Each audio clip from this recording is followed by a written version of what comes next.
Thank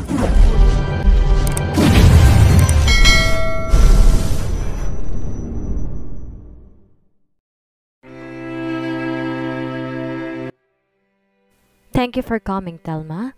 I smiled when Arnold greeted me. Alas 10 na ng gabi at kami nilang ni Charles na natitira mula sa mga bisita niya. Sinadya ng aking asawa magpahuli dahil may pinag-uusapan pa raw silang mahalagang bagay ng kanyang kaibigan. It's my pleasure. Nakangiting sagot ko. Let's talk for a minute, Arnold. Agaw na atensyon ni Charles. Tumango naman si Arnold pagkatapos ay naglakad na sila papalayo. Tanaw ko sila mula sa hardin na kinilalagyan ko pero hindi ko marinig kung ano ang pinag-uusapan nila. Mukhang tungkol sa negosyo dahil seryoso ang mga ekspresyon ng kanilang mukha. I patiently waited hanggang sa natapos na sila. May katagalan din dahil nakaidlip ako ng kaunti. Ginising lamang ako ni Charles. Pagkatapos magpaalam kay Arnold, sabay na kami naglakad papunta sa parking lot. I heard you met Arnold last time? Seryosong tanong ni Charles habang naglalakad kami papunta sa parking lot. Oo nga pala, nakalimutan ko yung banggitin sa kanya. I don't have the chance dahil hindi naman kami nag-uusap ang dalawa sa bahay. He's always distant with me. Kapag may iutos lang siya sa kanya, ako kikibuin. Oo. Accidentally nakita ko siya sa supermarket. Charles nodded. What do you think of him? Napakunot noo ako. What does he mean by that? He seems nice. Binayaran niya yung binili kong grocery kasi nakalimutan ko yung wallet ko sa bahay. Charles did not respond. Nagulat ako nang pagbuksan niya ako ng pintuan sa passenger seat ng sasakyan. Nagtatakang napalingon ako sa kanya. Natigilan lang ako na makitang mukhang naiirita siya sa reaksyon ko. What? I'm just opening the door for you. Gusto ko sanang isipin nagkukunwari na naman siya. Ngunit wala nang ibang tao sa garahe, kami na lang. Hindi niya ito kinakailangan pang gawin. Gusto ko sanang isatinig iyon, ngunit pinigilan ko ang sarili. Baka mas lalo lang siyang mainis sa akin. Nagmamadali na lang akong pumasok sa passenger seat. Sa biyahe pareho kaming tahimik na dalawa. I don't have anything to say. Well, and I'm scared na kapag nagsalita ako'y magagalit siya dahil maingay ako. You should visit your parents. Ani, huminto ang sasakyan sa stoplight. Napaawang ang aking labi. Ha? That's a surprise. Pinagbabaalan niya ako makita ang mga magulang ko dahil baka makalata raw sila sa toong nangyayari sa amin behind closed door. And how he's asking me to go visit them? Your dad is in a bad shape. He's not taking everything that's happening with your company lightly. Napatango ako. Of course. Sobrang halaga nun para sa aking ama. I thought everything will be okay kapag napakasalan ko si Charles. Hindi na malulugi ang kumpanya but I thought I was wrong. We're still in the verge of bankruptcy. Isasara ba ang kumpanya? Tanong ko sa nanginginig na boses. Supposedly. Bigla ako nakaramdam na lungkot. Is it that bad? Pero pwede pang gawan ng paraan. That's why I decided not to. Napangiti ako. Kahit siguro ibang tao na lang na mamahala sa kumpanya, wag lang yung tuluyang maipasara. What will happen to Dad kapag ikaw nang namamahala sa kumpanya? Nag-aaral lang tanong ko. He will still be recognized by the company as the founder. Malamig niyang sagot. Pagkatapos wala na siyang sinabi. Na makarating kami sa bahay walang imikan. Charles went straight to the couch while I went straight to the stair. Thelma! Natigilan ako sa pag-akyat nang tawagin niya ako. Lumingon ako sa kanya. He is not looking at me. You look like a trash in that dress. Wala ka na bang ibang damit? Pakiramdam ko'y nagkaroon ng bara sa lalamunan ko nang marinig ang sinabi niya. Alam kong pangit ang itsura ko sa damit na to pero sumakit ang puso ko na marinig ko mga salitang iyon mula sa kanya. Akala ko nakalimutan na niya dahil wala naman siyang sinabi noong nakapasok na kami sa loob. Naiwan kasi sa bahay yung iba. He looked at me from head to toe. Sa lahat ng pwede mong dalhin yan pa talagang napili mo? Nag-iwas ako ng tingin. Hindi ko rin alam kung bakit sa dinami-rami na magaganda kong dress, ito pa ang napili ko. Remember, Thelma, asawa na kita ngayon. You should at least present yourself in front of our investor in a good way. Hindi yung mukha kang basahan. Pasalamat ka't maganda ka. Hindi ko mapigilang mapangiti nang marinig ang huli niyang sinabi. Hindi na baling na insulto na yung damit na suot ko. Ang mahalaga pinuri niyang aking pisikal na anyo. What are you smiling for? Nakakanot noong tanong ni Charles. Mabilis akong umiling. I'm sorry. I just remembered something. Mas lalong kumunot ang noo ni Charles pero hindi naman siya nagkomento. He took his wallet out. Ibinato niya sa sahig malapit sa aking posisyon ng isang bugkos ng pera. Nagtatakang tinignan ko siya. Is he asking me to buy a new dress? Bilhan mo sila tita bukas na regalo. It is for my parents. I don't want them getting any weird idea when you visit them empty-handed. Tumango na lang ako pagkatapos, pinulot ang mga perang ibinato niya. Na makita niyang pinulot ko ang pera, pinaling niyang atensyon sa TV. Napabuntong hininga ako. Matutulog na ako. He did not reply. Good night. Pagkatapos ko yung sabihin, mabilis na akong umakyat papunta sa aking kwarto. Na makapasok ako'y kagad kong hinanap ang salamin. I looked at my face. He called me pretty. Does that mean nagagandan siya sa akin? Para na-inspire tuloy ako mag-ayos. Pero kung mag-aayos ako'y dito lang naman ako sa bahay maglalagi. Pagkatapos baka tanungin na namin ni Charles kung kanino ako nagpapaganda. Makakarinig na naman ako na masasakit na salita. Napatayin ako sa malaking wedding photo namin na nasa sentro ng aking kwarto.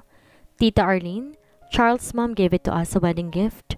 Sinunog ng aking asawa ang bawat larawan na kinunan ng aming photographer sa ceremony, ngunit ang kanyang inay nagbigay ng regalong ito sa amin makalipas ang 1 linggo. Isang candid shot sa amin nung unang sayaw namin bilang mag-asawa. Natural na galit yung aking asawa. Ipinatapon niya iyon pero patago kong kinuha. Ito na lang ang alaala naming dalawa. I don't want to forget the day that we married each other. Kinabukasan maaga akong bumangon para ipagluto ng agahan si Charles. Aalis kasi ako agad mamaya kapag nakaalis siya para pumunta sa bahay. I will buy a gift first, just like what my husband instructed. Good morning. Bati ko sa kanya nang pumasok siya sa kusina. He looks dashing with his suit. Mabilis kong inayos ang kanyang kape bago nilapag sa ibabaw ng lamesa. My husband likes heavy breakfast kaya naman nagprito ako ng itlog at tosino para lang makakain siya ng kanin. Habang kumakain siya, nakatayo lang ako sa gilid. He's reading the morning news on his iPad. Anong oras ka aalis? Ani at sumulyap sa akin. Di ako kaagad nakasagot. Ang simple ng tanong niya pero pakiramdam ko, nalunok kong aking dila kaya hindi ako makasagot. He don't usually ask me questions, that's why I'm surprised. What? Tumikim ako. 8:00 siguro. Tugon ko. He nodded. I will have Arnold fetch you. Arnold? Why does he need to fetch me? Hindi na, magko-commute na lamang ako. Tiningnan niya ako ng masama. Ayokong isipin ng mga magulang mong pinababayaan kita, and it's inappropriate if your friend will escort me. Nais ko sana isatinig iyon pero pinigilan kong sarili ko. He might not like it. Yung company driver? Sa tingin ko mas maganda yun kaysa abalahin ko pa si Arnold. Siguradong abala rin siya sa kanyang sariling negosyo. Napahakbang ako pa atras nang biglang tumayo si Charles. My heart started beating faster than normal. Ang sama ng tingin niya habang naglalakad papalapit sa akin. Na makalapit siya at marahas niyang hinablot ang aking braso. Napangawi ako dahil sa sakit na nararamdaman. Why do you keep on complaining? Naparunok ako. Hindi ko alam kung paano ko yun sasagutin. Di naman ako nagrereklamo. Ayoko lang abalahin pang kaibigan niya. Pagkatapos kumain ni Charles, umakyat siya sa itaas. He stayed there for a few minutes before he went down again. Pinapanood ko lang siyang lumabas ng bahay. Does he ever feel comfortable whenever I am watching his every move? Maybe. Nang makalabas na sa garahe ang sasakyan ng aking asawa, umakyat din ako sa kwarto ko para makapagpalit. Simpleng pantalon at puting t-shirt lamang ang aking isinuot. Sa bahay lang naman ako pupunta. I wonder if my parents are at home. Should I call them? Natigilan ako nang may maalala. Wala ko number ng parents ko. Binura to ni Charles na ibalik niya sa akin ang phone ko. Hindi ko to na isaulo dahil mahina ang aking kakayahan sa pagsasaulo.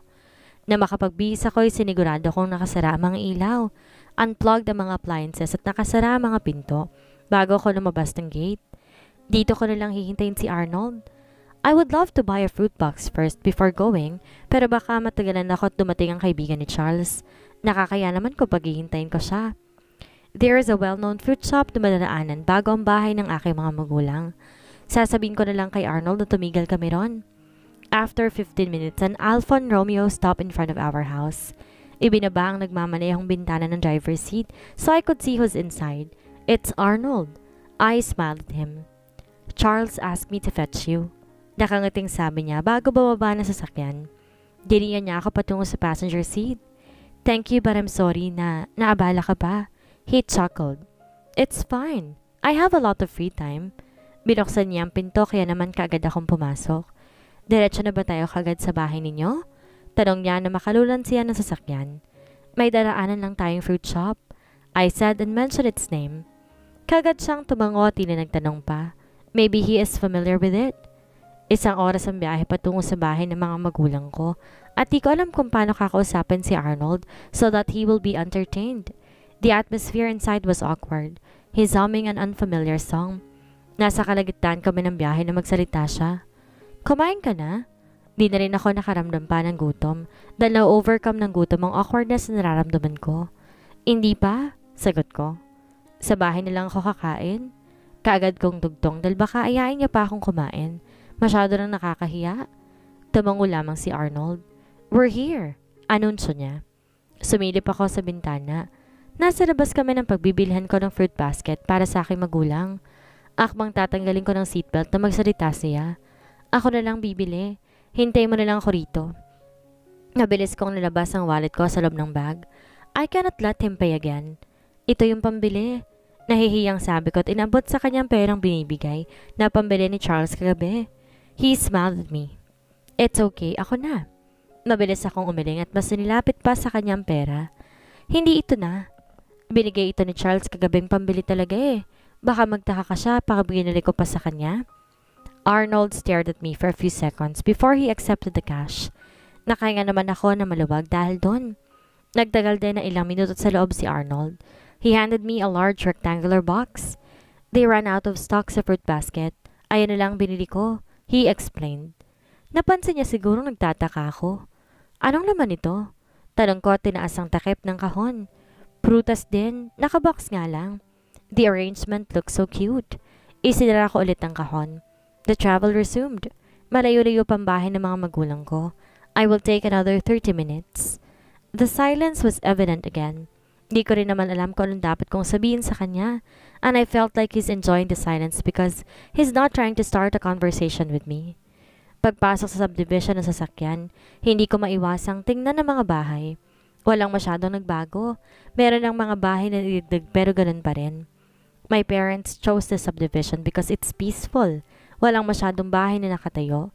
Malayo-layo din ang agwat ng mga bahay sa isa't isa despite of the years that has passed.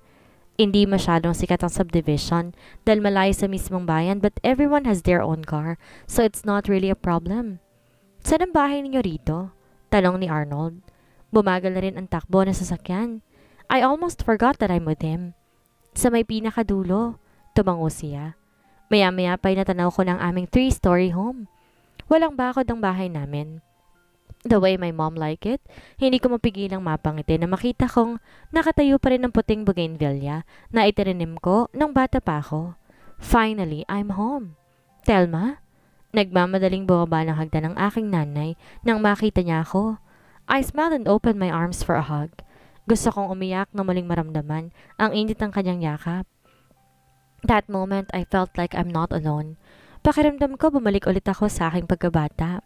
Kung saan ang aking mommy ang palagi kong tagapagtanggol. She will never let anyone hurt me. My mom is a full-time housewife kaya naman natutukan niya ang aking paglaki. Hindi ko naranasang bumili ng snacks or kahit anong lunch noong elementary at high school dahil palagi niyang sinisigurong may baon ako. Her homemade meals will always be the best. I miss you. Bulong ko at bumitaw sa yakap. Mom, si Arnold pala, kaibigan po ni Charles. Mabilis kumunot ang noon ng aking mommy. Where's Charles? Siya dapat ang kasama mo ngayon. Busy po kasi si Charles eh. Sagot ko naman. If he's busy, dapat nag-hire ng driver para siyang maghahatid sa'yo. I'm sorry, Iho, but I think this is inappropriate and unacceptable. I awkwardly smiled at Arnold. Para siyang napahiya sa harap ng mommy ko. It's uncomfortable, I know. Inawakan ko ang kamay ng aking ina upang mawala ang atensyon niya kay Arnold. Hayaan mo na po. Gastos pa kung magbabayad ng driver, libre naman si Arnold. Napangawi ako na mas mukhang nagalit ang aking ina dahil sa sinabi ko. What expense? A driver for a day cost only a little. Kaya ba kakuripot yang si Charles at pati yan pinagdadamutan ka? Hindi ako nakasagot. I will call Charles. Hindi ko ito mapapalagpas. I'm sorry, Iho, I am not rude. Pero sa tingin ko bilang kaibigan ng asawa ng anak ko, you should know that this action is not right. Napabuntong hininga na lamang ako. My mother is overreacting. Sa bagay, makalumang pag-iisip niya. Konting bagay, pinag-iisipan ng mali siya. But I warned Charles. Di naman siya nakinig sa akin. Wala naman po kaming ginagawang masama. Inihatid niya lang naman po ako. Agap ko dahil nahihiya na nga rin ako kay Arnold dahil sa pinagsasabi ng aking ina. He is a busy man at inabala ko pa siya ngayon, pero ito pa ang madadatnan niya. I apologize for the inconveniences, ma'am. Hiniling lang sa akin ni Charles ipag-drive si Thelma dahil sa isang ongoing project. O siya, nandito ka na rin naman. Kumain ka na muna bago ka umalis. Nakahinga ako ng maluwag dahil sa sinabi ni Mommy. I looked at Arnold and apologetically smiled. Tumango siya pabalik kaya naman nakahinga ako ng maluwag. Kinuha ko sa kanyang hawak niyang fruit box at iniabot yon kay Mommy. A present from Charles, Mom? Nakangiting sabi ko. Nakakunot noong tinanggap naman niya ang kahon. What do you mean present? This is a token of apology. Tinawanan ko na lang ang sinabi niya ni Mommy. Ginala ko ang paningin para hanapin si Dad. Where's Dad? Nakakunot noong tanong ko. Nag-golf kasama ng mga kaibigan. Hindi ka naman kasi nagpasabing pupunta ka. Nag-iwas ako ng tingin. Charles deleted your number. Gusto ko sana yung sabihin pero ayokong mas lalong mapasama ang aking asawa sa aking nanay. She will surely ask me a lot of questions. I wanted to surprise you. Yun na lang ang isinagot ko. My mother guided us to the patio. A young maid approaches us. Napakunot na ako dahil hindi ko siya kilala. Oh, this is Angela. Matanda na kami ng daddy mo and your dad wanted someone to handle the cooking. Masyado na raw delikado para sa akin na magluto. Hindi ko mapigilang mapatawa. Si daddy overacting? You're only 55. Para namang 80 ka na kung makapagsalita siya. My mom only laughed. Prepare us a light snack and then magluto ka na ng lunch. Utos niya na kaagad namang sinunod ni Maxine. By the way, Arnold, you look familiar. Are you someone related to Frank Ocampo? Tanong ni Mommy kay Arnold habang hinihintay namin ang pagdating ng merienda. He is my father, ma'am. Magalang pang sagot ni Arnold. Oh, he is my college friend. Please send my regards to him. Arnold nodded. Maya-maya pa'y dumating na rin ang merienda na pinaghanda ni Mommy. It is an orange juice and a sandwich. Ayos na rin. Oh, I forgot. Tatawagan ko nga pala si Charles. Natigilan ako sa pagkain na marinig ang sinabi nga ni Mommy. Gumapang ang kaba sa aking sistema. My husband will surely hate me if my mom does that. Baka sabihin niya nagsusumbong ako. Angela, can you please bring my phone? Inawakan ko ang kamay ng aking ina. Mommy, ako nang bahala magsabi kay Charles ng mga sinabi ninyo ngayon. I am sure that he is busy right now. Hindi nga niya ako hinatid dahil abala siya sa kumpanya. Inirapan niya ako. It's only 12 noon. Sigurado may lunch break yon. He's not a robot. Angela handed my mom the phone. Nag-iwas ako ng tingin at lumingon kay Arnold na payapang kinakain ng kare-merienda. Nagtamang aming paningin. I gave him a pleading look pero nag-iwas lang siya ng tingin. How stupid of me to ask him for help. Siya nga mismo pinapagalitan ni Mommy. My mother started dialing someone. Habang naririnig ko ang pag-ring ng telepono, mas lalo pang tumitindi ang kaba ko. Please don't pick it up. Dasal ko. I don't want my mom scolding Charles. Ako rin naman ang kawawa kapag nakauwi ako ng bahay. Nakahinga ka ng maluwag nang walang sumasagot. See? I told you. Nabitin sa ere ang sasabihin ko na muli siyang mag-dial ng numero. This time, he picked it up. Charles? I wish. Mom, put it on loudspeaker para marinig kong pinag-uusapan nila. I didn't appreciate how you ditched my daughter today. Minsan na nga lang kayong dumalaw, kaibigan mo pa ang pinadala mo. How rude of you. Sililyapan ko ang aking ina. Nag-iwas ako ng tingin. I don't want her to see that I am tense. At pinapakain mo ba ang anak ko? Why does she look like a stick? Galit na tanong ng aking ina. Napapikit na nga lamang ako. Patay ako nito. Parang gusto kong matulog dito ngayong gabi ah. She looks so ugly. Napasimangot lang ako na marinig ang sinabi ng aking ina. At sa harapan ko pa talaga ha? You see those eye bags? Is that even normal? Pinapatulog mo pa ba na maayos ang anak ko? Tanong niya. At tinuro-turo pa ako na parabang kaharap niya lang si Charles. Mom, a friend of yours told me that I looked like you last night. Angal ko na maalala ang babaeng pumuri sa akin kagabi sa dinner party ni Arnold. Really? She's bluffing. You look nothing like me. You're ugly because your husband is not taking care of you. Napasimangot na lamang ako. Nahihiyang sumulap ako kay Arnold. I cannot believe that he is witnessing this kind of conversation between me and my mom. Nakayoko siya habang kinakain ng kanyang sandwich. It seems like he doesn't care on what's happening. Kunwari pa, nakikinig din naman. Really? Bumalik ang atensyon ko kay Mommy nang marinig ang tuwa sa boses niya. What did Charles told her? I am dying of curiosity. Aasahan ko yan. Goodbye, anak. Then, their call ended. Nakakunot nung pinagmasdan ko pang aking ina. Ano pang sinabi? Hindi ko mapigilang itanong. She only smiled at me. It's a surprise as well. Pagkatapos namin magtanghalian, umalis na rin kaagad si Arnold. He said he has something to do pero sa palagay ko, umalis siya dahil hindi siya komportable kay Mommy. Sino ba namang hindi mahihiya kapag gano'n ang ibubungad sa'yo? After lunch, natulog si Mommy, that's why I'm alone in the garden. Gusto ko pa nga sana mag-ikot sa loob ng bahay pero tinatamad pa ako. Mukha namang walang masyado nagbago eh. I will check my room later kung wala ring nagbago. I might take a few dresses with me pero kung may pupuntan kaming event ni Charles, meron akong susuotin. Pagkatapos sa ilang minutong pagbumuni-muni sa hardin, umakit ako sa kwarto ko. Daan-daan kong binuksan ang pinto. Napangiti ako na makita kong queen-size bed ko. Ganun pa rin. The pillow, the comforter, it's all the same. Pumasok ako sa loob at pinadaan ng hintuturo sa mga damit. It's clean. Walang kahit anong alikabok. My mom maintained it. Nilapitan ko ang aking munting study area noong nasa kolehiyo pa lamang ako. Wala akong masyadong memorabilia because I don't have any friends. It's not that I'm lonely, but I just don't want to. Pakiramdam ko, hindi ko makakasundo lahat ng mga taong lumalapit sa akin. Tinaas ko ang isang maliit na picture frame na nasa desk. Ito ay isang stolen shot ng aking asawa.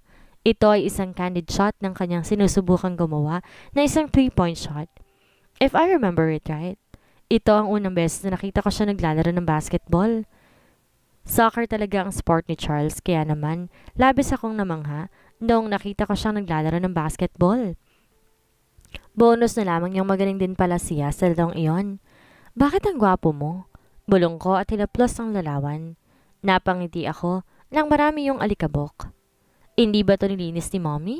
Naiinis sa tanong ko pa at kumuha ng tissue sa isang aking bag. Natigilan lang ako nang may maalala. Tinago ko ito noon sa closet ko. Why is it on here? Namula ako na maisip na baka nahanap ni Mommy and now they know the crush ko si Charles noong nasa kolehiyo pa ako. But I shouldn't be bothered, right? Asawa ko naman na siya ngayon. Wala na nga pang nakakahiya doon. Mom? Lumingon ako sa pintuan. I saw Angela. I smiled at her. Nandyan na po si Sir. Tumungot, ibinilik sa ibaba ng desk ang larawan. I will practice later. Isasabit ko ito sa kwarto ko. Pagkatapos niyon, dali-dali na akong bumaba. I found my dad sitting on the sofa in the living room. Dad! Excited pang tawag ko sa kanya. Nung araw na kinsal kaming dalawa ni Charles, huling nakita ang aking ama. Parang tumataba ang ama ko that time pero ngayon bumabalik na siya sa dating timbang niya bago ko nagpakasal. Hindi ko maiwasan na malungkot. Just imagining the stress that he's going through makes me sad. You're here. Gulat na tanong niya na makita ko. Nakaupo ako sa tabi niya. Kanina lang, pinayagan ako ni Charles na dumalaw. Nakangiting sabi ko at yumakap sa kanya. You should visit more often. Wala kaming magawa ng mommy mo rito and you're not even calling us. Nag-aalala kami sa'yo. Hindi ako sumagot. Niyakap lamang siya na mahigpit. Is Charles treating you right? Sinasaktan ka na ba niya? Yes, but I cannot say that kaya naman hindi ako nagsasalita.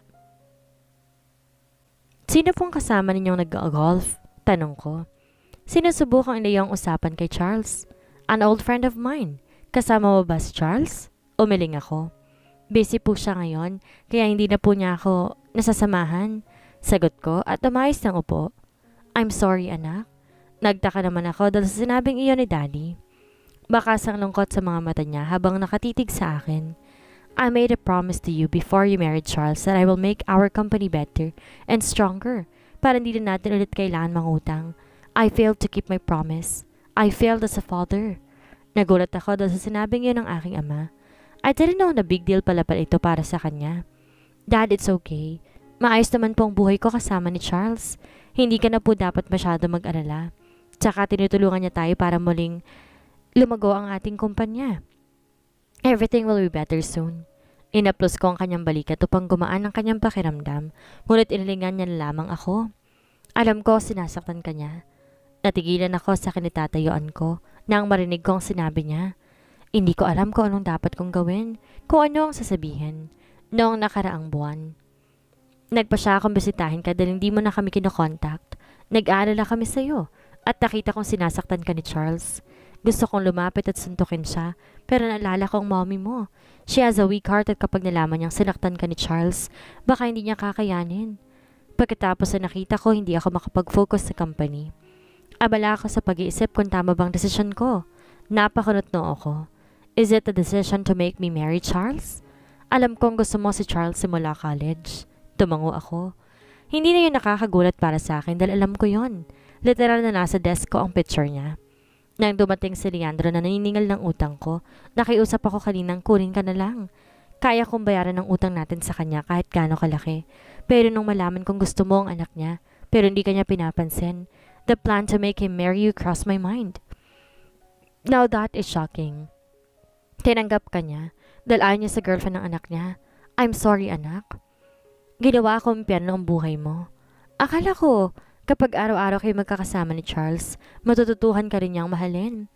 Nag-unahang naglandas sa mga luha sa aking mga mata. Buong akala ko, tinakaw ni Tito Leandro ang aking ama para pakasalan si Charles pero mali ako. My father was the one who pushed the wedding. Who are you to assume that? Garalgal ang tonong tanong ko. Pinigilan ko ang sarili kong sigawan siya dahil may respeto ko sa kanya at ayoko ni magising si mommy na natutulog sa kwarto. I am sorry that I failed to protect you. Napahagulhol ako. I can't believe that I'm listening to all of this. Ngayon hindi ko alam kung totoong biktima pa ba ako. Ikinulong ng daddy ko si Charles sa kasal na ito dahil sa pag-aakalang ikakasaya ko to. Totoong masaya ako dahil natatawag ko siyang akin. Natatawag ko siyang asawa ko, pero ang sakit makita that he is suffering because he is stuck with me. Napilitan siyang sundin ang kagustuhan ng kanyang ama because he is too scared to defy him. You're so selfish, Dad. Dapat tinanong mo muna ako kung gusto ko bang makasal sa kanya bago mo yun ginawa. I am not as selfish as you. He did not answer. Nakayuko lang siya habang nakikinig sa akin. What's happening? Mabilis kong pinanasan ang luhang naglandas sa aking pisngi nang marinig ang boses ng aking ina. Thelma, are you crying? Tumingin ako sa kanyang gawit, pinilit ang sariling ngumiti. Tears of joy, Mom. I miss Dad so much. Pagsasinungaling ko. Naratiling nakayo ko si Daddy na nagsalita ako, pero nang lingunin siya ng mommy, nagangat na siya ng tingin. We just miss each other, ani Daddy at ngumiti. I don't know if it's that genuine, even though you're having a misunderstanding. Hindi kami nagsalitang pareha si Daddy. Mabuti na lamang at muling nagsalita si Mommy kaya naman naiwasan ng awkwardness. I will prepare a snack. Dito lang kayo. Lumingon ako kay Dad. Nakatitig lamang siya sa akin, as if he is pleading me na wag sabihin kay Mama yung mga pinagtapat niya. Mapait akong umiti. Of course, hindi ko yun sasabihin sa kanya. I don't want to break her heart. Mom, sasamahan ko na po kayo. Dali-dali akong sumunod sa kanya sa kusina. Hindi ko alam kung paano pakikitungan si Daddy. He is a great father. I grew up being a spoiled brat. Lahat ng kailangan kong atensyon, aruga at pagmamahal, binibigay niya. Pero ang marinig ang sinabi niyang kaya namang bayaran ng utang kay Tito Leandro. But it chose to involve me dahil lang sa may gusto ko kay Charles. Hindi ko yun matanggap. Kinulong niya kami sa isang kasal na walang pagmamahal. Si Charles ang may karapatan na magalit sa akin para saktan ako dahil kasalanan ko ang lahat. Ano ang gagawin ni Thelma ngayong nalaman niya ang tunay na dahilan ng kasal na naganap sa kanila ni Charles? Marapat nga kaya niyang tanggapin ang lahat ng ginagawa ng asawa? Yan ang ating aalamin sa susunod nating kabanata.